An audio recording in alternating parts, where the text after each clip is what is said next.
Bien, pues buenos días a todos. Gracias por asistir a nuestra mesa, que vamos a intentar que sea muy práctica. Una mesa en la que hablaremos de los do's and don'ts, qué hacer y qué no hacer ante previsibles arbitrajes, ante futuros arbitrajes. El principal reto ha sido enlazar el tema de la mesa con Peter Pan, la verdad. Yo ayer recurrí incluso a la inteligencia artificial a ver si me iluminaba un poco y reconozco que es muy complicado, Javier. Ahí ha sido un cuento un poco endiablado para nuestra temática. Pero bueno, creo que quizás nos podemos centrar en el poder de la imaginación, ¿no? Porque al final, aunque la experiencia es un grado y nos ayuda mucho a haber vivido situaciones complejas en arbitrajes pasados, siempre es un desafío. Cualquier arbitraje futuro te obliga a imaginar qué me puede llegar a pasar, ¿no? Y de eso es de lo que vamos a hablar esta mañana en esta mesa. Para ello, pues, contamos con un panel fantástico.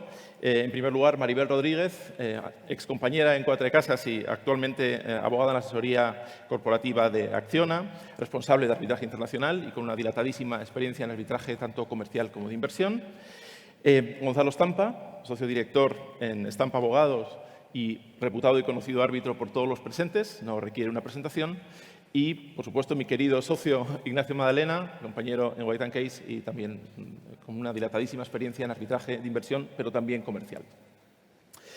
Y sin más dilación, empezamos. Yo soy un simple moderador, por lo tanto, intento robar el menor tiempo posible a mis compañeros.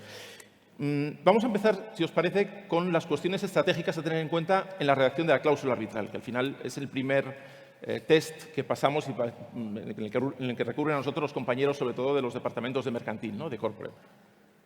Hombre, yo desearía daros las gracias, por supuesto, tanto a vosotros y a Nacho y a la Open, la enhorabuena por la organización.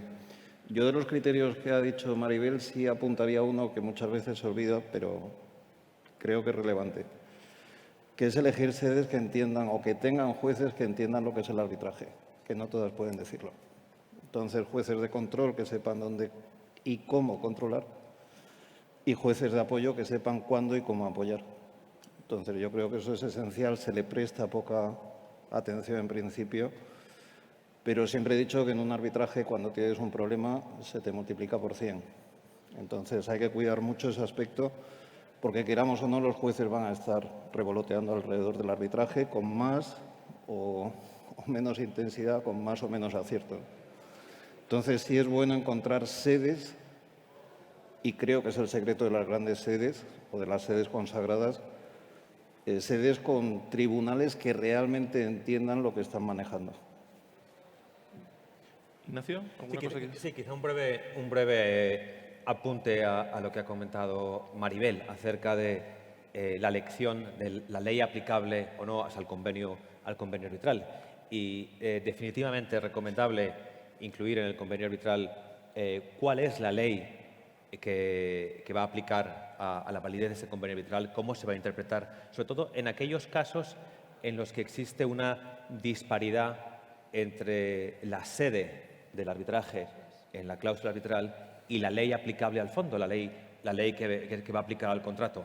Y un ejemplo muy reciente, reciente, han pasado ya 3 años, pero relativamente reciente, es la sentencia del Tribunal Supremo en el Reino Unido en el caso Encansat contra la aseguradora Chubb, que ahí las partes no habían elegido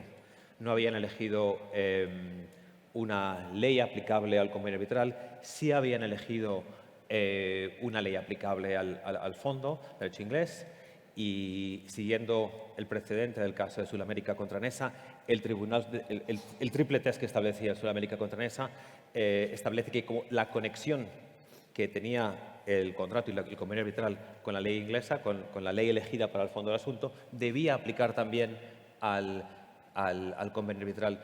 Para aquellos que consideran un vínculo fuerte entre la sede y la validez del convenio arbitral, la verdad es que es a lo mejor una sentencia que puede llamar la atención. Y de ahí la importancia de cuando no tenemos cuando la sede no coincide con la ley aplicable al contrato, al fondo, es recomendable, por supuesto, anticipar ese riesgo que va a generar, por supuesto, litigación y prever qué ley debe regir la validez e interpretación del acuerdo arbitral.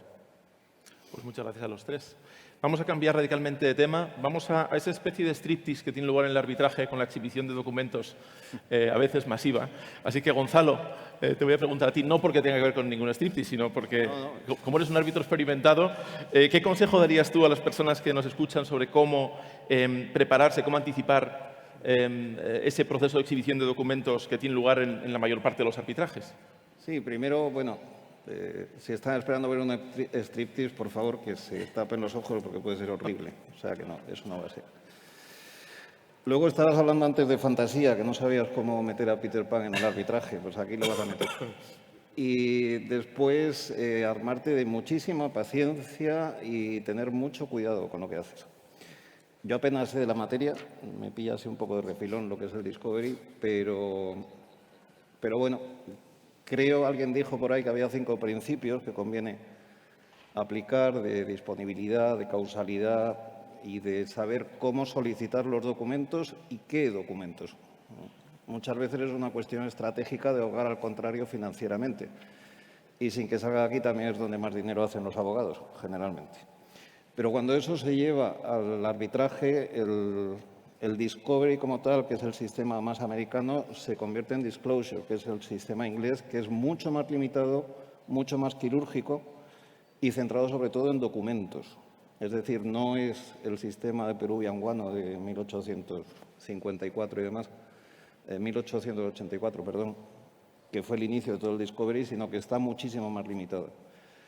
Tienes, aparte, herramientas tales como las reglas de la IVA, las reglas de Praga y esas famosas disquisiciones sobre el sexo de los ángeles a las que somos tan aficionados los abogados, que no conducen a nada, se pueden aplicar las dos, sin ningún problema, y además no me cuesta nada decirlo, son complementarias.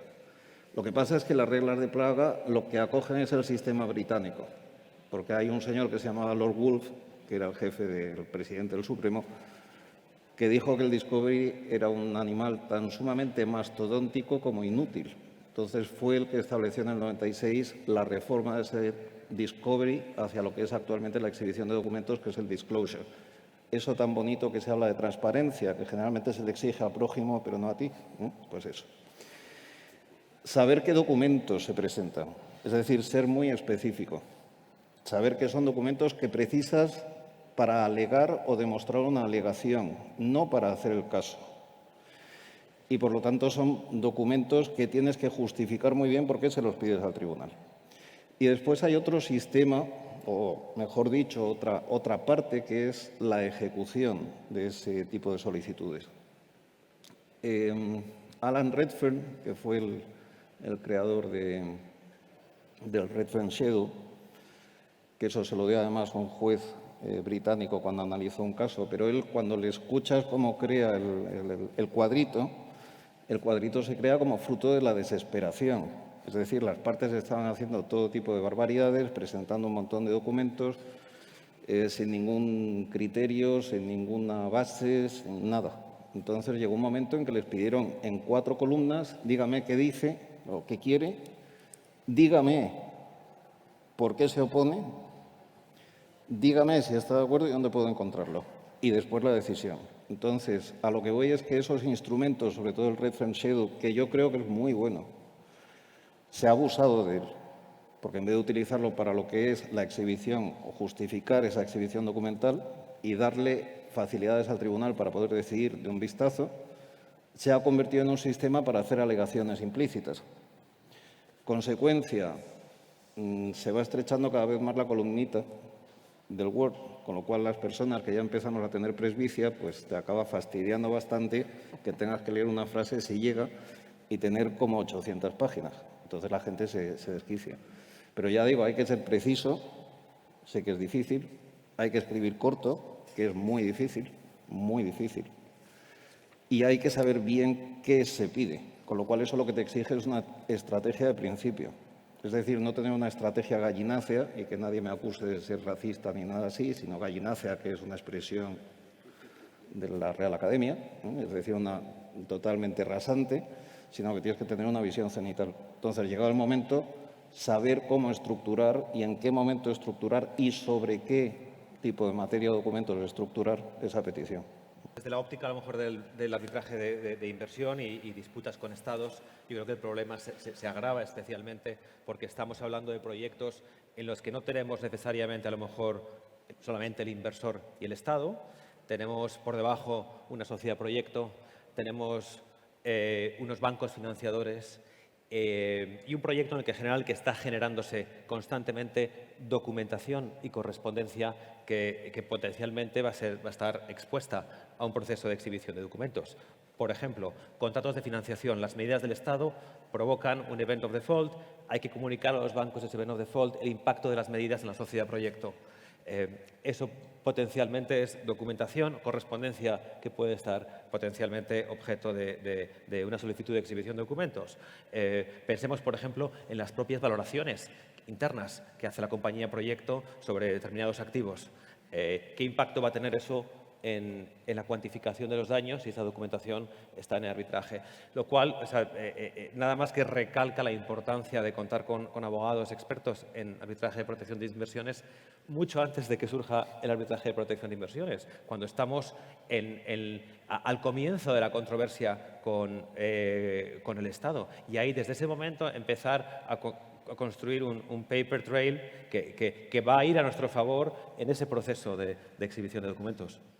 Sí, que es un poco en línea con lo que tú dices y sobre todo con todo lo que son proyectos grandes, no solo de inversión, sino también de construcción y de ingeniería. Lo que es importante es empezar desde el principio, es decir, tener el claim manager, que le llaman los ingleses, o el contract manager, y que sepan que están archivando documentación que en principio piensas que no va a pasar nada, sobre todo con la documentación electrónica, pero que hay muchas veces que salen algunos correos que cuando se ven en papel el que los ha escrito se suele arrepentir. Entonces hay que mirar muy bien desde el principio y archivar muy bien desde el principio ese tipo de documentación. Y después, un poco volviendo a lo que decía anteriormente, no hay nada más frustrante que tú esto se lo expliques a un juez, te lo resuelva un secretario o un oficial y te diga, oiga, pues es que es un contrato de arrendamiento, porque no se ha enterado de nada. Entonces, por eso es importante que la sede, insisto, las sedes consagradas, sepan cuando se le dirige a las partes o se le dirigen las partes haciendo ese tipo de peticiones, primero que conviene que se haga más o menos en un plazo razonable, no más allá de unos 15 años, como suele ocurrir en algunas jurisdicciones, con lo cual deviene inútil. Y segundo, que sepa ese tribunal de apoyo qué es lo que está manejando, que conozca qué es el disclosure, que conozca cómo funciona, cuáles son los objetivos y cómo se aplican. Porque si no lo haces, si no encuentras ese apoyo judicial cuando debes, sobre todo cuando tienes que pedir documentos a terceras personas ajenas al arbitraje, lo que vas a generar es frustración en las partes. Y en el arbitraje la frustración de las partes significa huida para no volver. Entonces son cosas que hay que tener bastante claritas. Entendido. Gracias a los tres. Vamos a dar un paso atrás. Hablabas ahora del momento en el que surge la potencial disputa con el Estado. Hablando de Estados, demos un paso todavía más atrás. Cuando se está negociando el contrato con el Estado, asumiendo que se esté negociando, porque muchas personas podrían decir, eso de negociar con el Estado depende del Estado, ¿no? Y depende del proyecto. Pero suponiendo que tengas la posibilidad de negociar con el Estado el contrato, Ignacio, ¿qué temas te parecen importantes a tener en cuenta en ese momento, como prevención? Mira, Fran, no tengo los polvos mágicos de Campanilla, ¿sabes? Para un poco ver que... pero sí, desde luego, algunos puntos sí que se pueden mencionar para no acabar en el país de nunca jamás, claro, que es... y desde luego, tres básicos muy esenciales. Estamos negociando un contrato con un Estado, con una entidad pública. ¿Cuáles son los poderes realmente que tiene esa entidad pública, ese funcionario público, para firmar el contrato? Porque habitualmente sí que vemos ese tipo de alegaciones de este contrato es de alguna manera contrario al orden público nacional porque no contaba con la entidad firmante no contaba con poderes, facultades suficientes para hacerlo.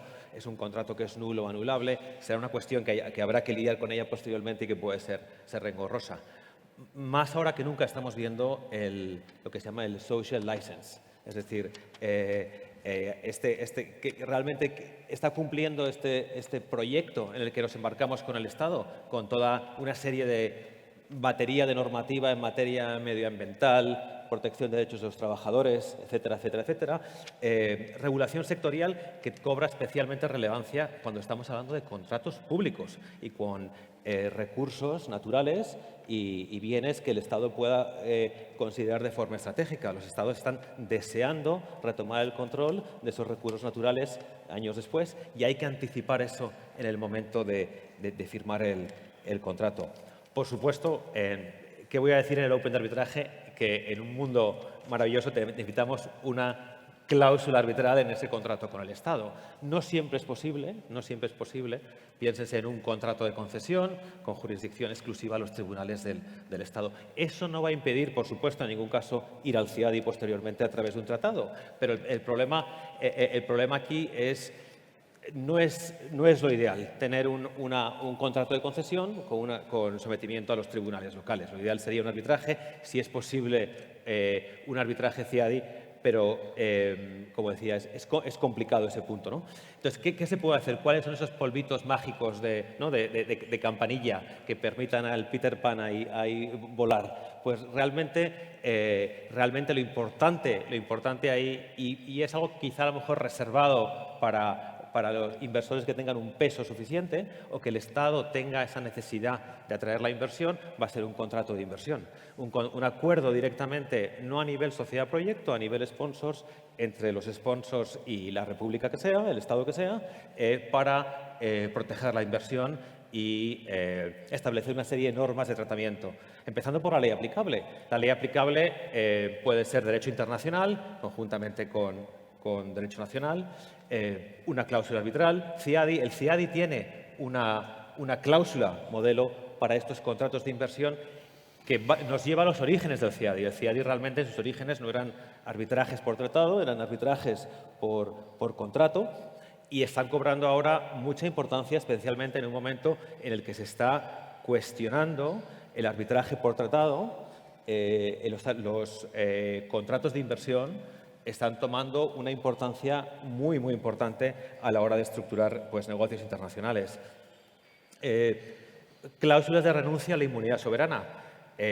Piénsense que la Convención de Naciones Unidas sobre inmunidad soberana de los Estados y sus bienes, que es de 2005, todavía no ha entrado en vigor. Al final esto nos está llevando a la ley nacional y necesitamos cláusulas de renuncia de inmunidad soberana que cubran tanto la inmunidad de jurisdicción como la inmunidad de ejecución. Por supuesto, la inmunidad de jurisdicción se va a entender tácitamente aceptada o renunciada cuando tenemos una cláusula arbitral. El problema es cuando tenemos que ir a ejecutar los bienes del Estado.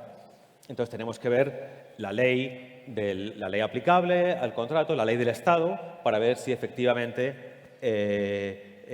estamos cumpliendo, o esa renuncia cumple con los requisitos para esa renuncia a la inmunidad soberana.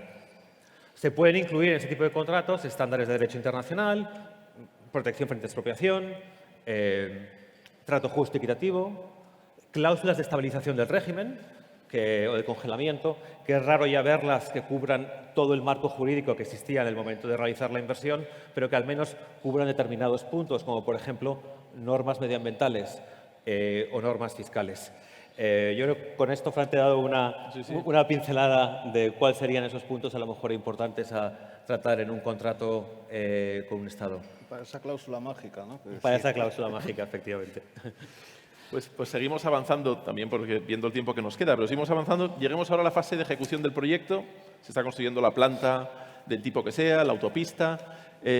Maribel, Gonzalo, todos hemos vivido historias de terror en el arbitraje posterior por errores en esa fase de ejecución cuando todavía no hay disputa, pero a lo mejor ni siquiera se vislumbra. Pero quería que nos contarais un poco qué cuestiones estratégicas, basándose en vuestra experiencia profesional, habéis identificado, tanto en el momento en el que la disputa todavía no ha surgido, como cuando ya se vislumbra y está empezando a intercambiarse correspondencia cada vez más desagradable y se ve que esto va a terminar como el Rosario y la Aurora. A ver, yo modestamente de lo que he hecho de construcción, que alguno ha hecho, algún EPC, notas mucho cuando son ingenierías que tienen experiencia porque son contratos muy bien articulados e ingenierías que no la tienen, o contratistas. Entonces es mucho más complejo. Y después hay un punto que yo creo que es básico. Muchas veces se tiende a utilizar los contratos modelo de FIDIC y la verdad es que la mayoría de las veces dan seguridad. El problema es cuando te pones a hurgarle las tripas, porque claro, si hurgas las cláusulas, FIDIC ya no te lo reconoce como contrato, con lo cual la doctrina de FIDIC ya no se aplica. En el caso del libro rojo, que son los EPCs, hay una cláusula, creo que es la 19, que distingue muy bien, es una cláusula escalonada y distingue muy bien lo que son las reclamaciones. Tienes un plazo para interponerla. Si estás en desacuerdo, pasa a controversia con el Dispute Board, que está ahora tan de moda sin saber qué es, pues es eso, es un tribunal de resolución de controversias. Si no estás de acuerdo, tienes que mandar una nota de disconformidad a la otra parte. Se tienen que iniciar conversaciones y solo una vez finalizadas las conversaciones te puedes ir al arbitraje, salvo dos excepciones que tienen en el apartado 7 u 8 del artículo, de la cláusula.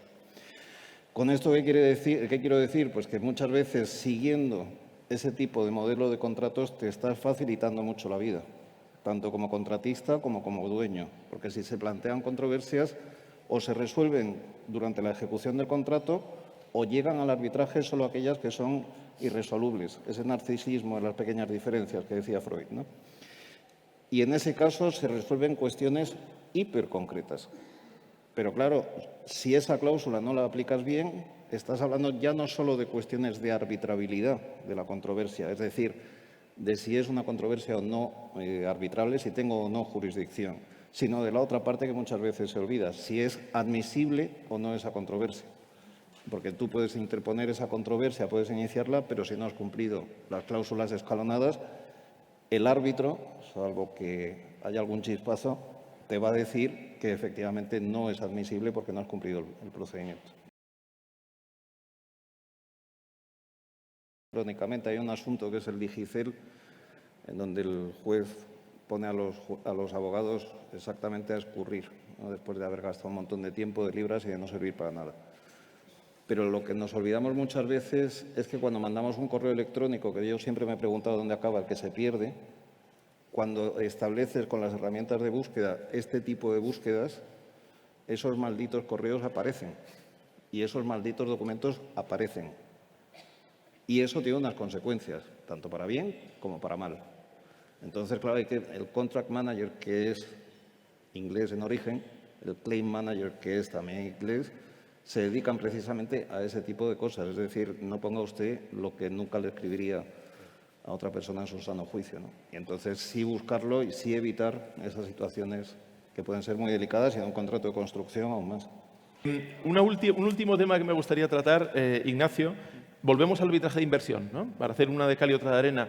¿Qué le recomendarías tú a un inversor? ¿Qué debe hacer y qué no debe hacer? El inversor que se enfrenta a un arbitraje de inversión, la cosa ha salido mal y aparece en prensa, en televisión, que le van a expropiar su concesión o que la van a nacionalizar. Recomendaciones prácticas. Sí, con los pocos minutos que quedan, yo creo que quizá el punto más importante, yo creo que es una de las cuestiones más espinosas que estamos viendo últimamente, es la falta de coordinación entre procedimientos locales y el arbitraje internacional de inversión. Yo creo que desde que surge la controversia hay que pensar en la controversia como un todo, diseñar una estrategia que tenga en cuenta tanto las acciones que se puedan tomar en el plano local como en el plano internacional. Eso diría que es crítico, no se puede ir a los tribunales locales y luego, si no me sale bien, a ver qué hago ahora con un arbitraje de inversión. Es demasiado tarde. ¿Y por qué es demasiado tarde? No solamente porque en el tratado nos vayamos a encontrar una cláusula fork in the road, que porque haya sido a altos tribunales locales luego no pueda ser arbitraje de inversión. Eso al final se puede salvar de alguna manera, a veces lo conseguimos salvar, ¿no? Porque el problema es qué pruebas y argumentos se han presentado ante un juez local. ¿Qué pruebas y argumentos se han presentado, por ejemplo, en un arbitraje doméstico? Un contrato de concesión con una cláusula de arbitraje, un arbitraje doméstico. ¿Qué hacemos con esos argumentos que el inversor ya ha presentado y que a lo mejor debilitan nuestra reclamación posteriormente en un arbitraje de inversión? Esto no quiere decir que haya que ir al arbitraje de inversión directamente. Eso no es absolutamente imprescindible. Se pueden hacer las dos cosas, pero asesorados desde el primer momento por abogados expertos en arbitraje y protección de inversiones.